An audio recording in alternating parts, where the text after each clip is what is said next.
Hi, this is Yasmin with Delta Strength Doula, and today I want to talk about inductions. What are inductions? Inductions are when you start labor medically. It's not a natural start of labor. It means that medicine is given to you to start induction. So there's different ways to do inductions. There's medicine directly, which is through an IV that they control and continue. There are pessararies where they stick something inside your vagina to try to soften and ripen the cervix. There's balloons, which will physically kind of open up the cervix and fall out if you reach 4 centimeters. There's breaking the water, which as it sounds, they break the water, which the hope is that baby's head then comes down and pushes against the cervix and starts opening it up. Sometimes you'll need to do an induction if there's a risk, but you need to understand what those risks are and then also understand what the risks of the induction are. So the medical reasons for an induction might include gestational diabetes, if the baby's not growing well, if you're having high blood pressure and you're at risk for preeclampsia. There's more, but the idea is that there's some medical reason that you do need to start your labor because it's safer for baby to be outside of your womb than inside of your womb. But I also want to talk about the risks of induction. So let's understand, first of all, labor starts off when a baby's lungs are ready. When the lungs are ready, an enzyme is sent into the communication system, which releases oxytocin and starts the process of labor. So when labor starts spontaneously, you know that the baby's lungs are ready. So starting labor before that point might indicate that the baby's lungs aren't completely developed and aren't quite ready to breathe on their own yet. It's also important to know that when you're induced, you're hooked up.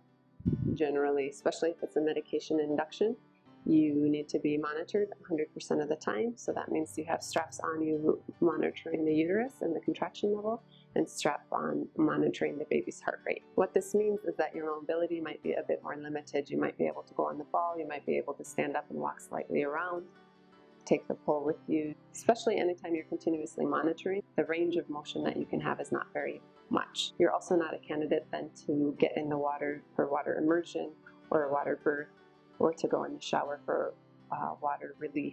If you're doing a medical induction with medicine, then how it's released into your system is different than when you're naturally getting relief.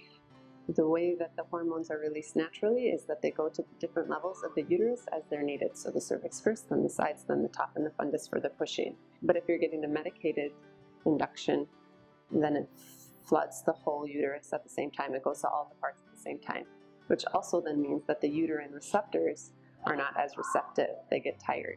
So your uterus might get overtired. And this explains why you could be at higher risk of postpartum hemorrhaging, which is bleeding after the birth, because your uterus is tired. It doesn't want to contract down the rest of the way after birth. Also, because the uterine receptors are not as receptive, that means the uterus will stop being as effective, which might mean they need to increase the dosage. As soon as you start giving artificial medication, you're going to stop getting your own natural pain relief. So naturally, the oxytocin is released. It's causing the contraction. And then you're also getting endorphins that cross the blood-brain barrier to say, give me more pain relief, please, and your endorphins kick into play. But if there's an artificial source, then that stops happening, so you're not getting as much pain relief on your own naturally. That generally means the contractions for an induction are stronger, and it's a harder labor. You're much more likely to get then an epidural or further pain relief. One of the side effects of an epidural can sometimes be that it slows down labor, which can be fine, but other times it means then they'll increase the medication again. So then you're increasing the medication, they get stronger, harder, they increase the epidural so you can handle it, and it just kind of continues. And this is what they call an intervention train, because when you're doing all of this, any of the contractions that you're having is reducing the oxygen flow to the baby. So if it's too much for baby, but you're not feeling it because you have an epidural, then baby might go into distress, and that's when their heart rate goes down, and you might need an emergency, either assisted delivery or a cesarean section. There was a study out of Australia that was just published, which does show there's an increased risk of cesarean for induction. So just be very wary if you're agreeing to an induction that there is a higher risk that you might end up in a surgical birth. So just be aware that these things are more likely to cascade and happen when you have an induction. So be sure that if you are going for an induction, you are at an actual risk of something. So things like too little of fluid or too big of a baby, or just because it's your due date, even though baby's healthy and you're healthy, aren't necessarily reasons to get and agree to an induction. So just be mindful of this so that you can make an informed decision, and make sure you do all your research. Sarah Witham is a wonderful resource.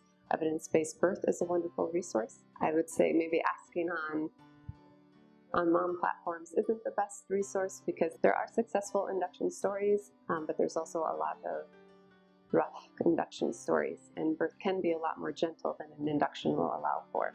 So just be aware what your options are and make sure you're making informed decisions.